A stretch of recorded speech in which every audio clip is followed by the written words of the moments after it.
Le plus grand marché mondial est plus proche que vous ne le croyez. Active Trades vous fournit les outils indispensables pour l'atteindre. Tradez les actions, les indices et le forex avec un partenaire solide et des plateformes mondialement reconnues. Active Trades, 15 années de performance avec vous.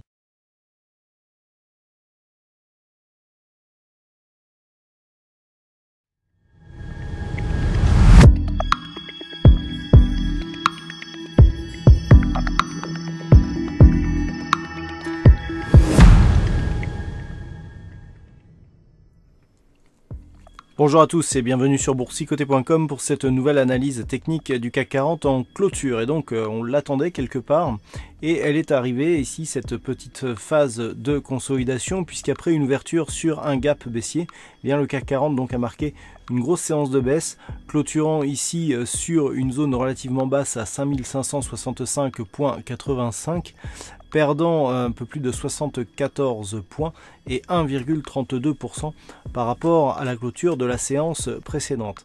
Alors j'attirais votre attention récemment sur le fait que nous avions ici un dépassement de la zone de la bande de Bollinger, je crois même que c'était sur cette bougie, un dépassement de la bande de Bollinger ici avec une moyenne mobile 20 exponentielle qui était sous sa moyenne mobile arithmétique, et je vous disais récemment que dans cette configuration, on avait souvent un retour rapide vers les moyennes mobiles exponentielles ou arithmétiques.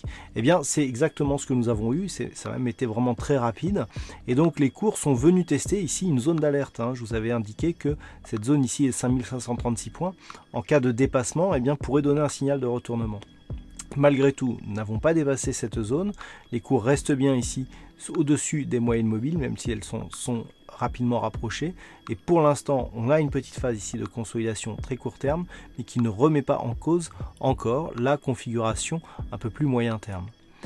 Du côté des indicateurs techniques, on valide ce signal de consolidation avec ici une sortie des indicateurs oscillateurs ici RSI et stochastique de leur zone de surachat. Il faut attendre que le stochastique soit accompagné de sa ligne de signal pour vraiment valider le mouvement. Du point de vue du MACD, on confirme. Les histogrammes ici qui s'étaient inscrits à la hausse ces dernières séances repassent à la baisse dans un contexte où les volumes sont légèrement supérieurs à la moyenne, ce qui est assez nouveau, hormis la séance de vendredi dernier qui était une séance d'expiration, donc où il était logique que l'on ait plus de volume qu'à l'accoutumée. Là, on a un retournement qui se fait sur une hausse des volumes. Attention, ça peut appeler une suite de mouvements. Du point de vue de la volatilité, on est largement au-dessus de la moyenne. Alors, par rapport à cette configuration, l'alerte est sérieuse.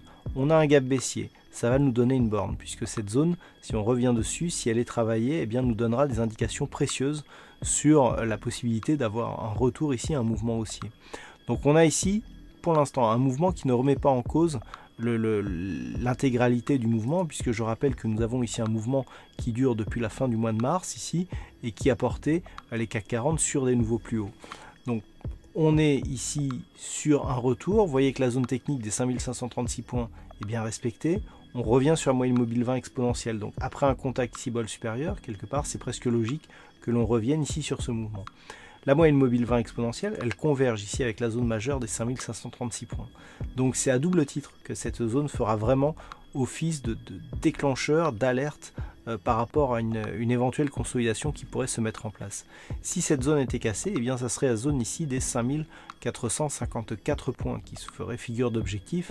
Et donc là, on aurait un signal de retournement assez probable, puisqu'on aurait ici une forte attaque des moyennes mobiles, attaque d'une zone majeure, ce qui pourrait donc au moins neutraliser, voire ici, si on dépasse cette zone ici des 5486 points, et bien avoir un signal de retournement de la tendance d'un point de vue moyen terme, notamment dès que la bande de Bollinger inférieure serait touchée. Naturellement, tant que les cours restent ici entre 5536 et 5625, bien on est dans une phase de stabilisation.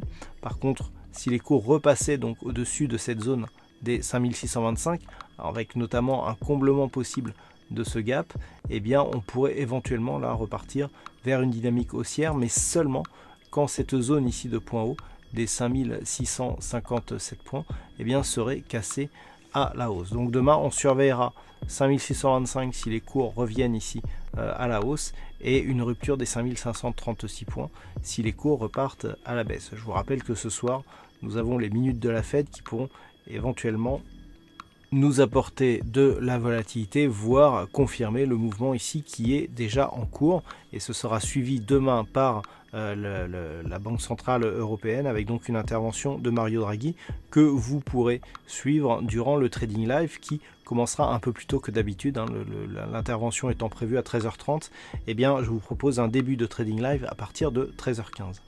Voilà donc ce que l'on peut dire d'un point de vue technique sur la configuration du jour. D'un point de vue statistique, on a encore assez peu d'occurrences par rapport à la configuration actuelle. Sachez toutefois que même si c'est très incertain pour demain, on a toujours une petite priorité haussière pour les jours suivants. Donc pour l'instant, d'un point de vue statistique, on n'est pas sur une alerte, on est vraiment ici sur une possibilité de consolidation, mais qui pourrait n'être que temporaire. Voilà donc pour cette analyse technique du CAC 40 en clôture. Passez une bonne soirée, on se retrouve dès demain pour d'autres analyses techniques pour le Trading Live, toujours sur le site boursicoté.com.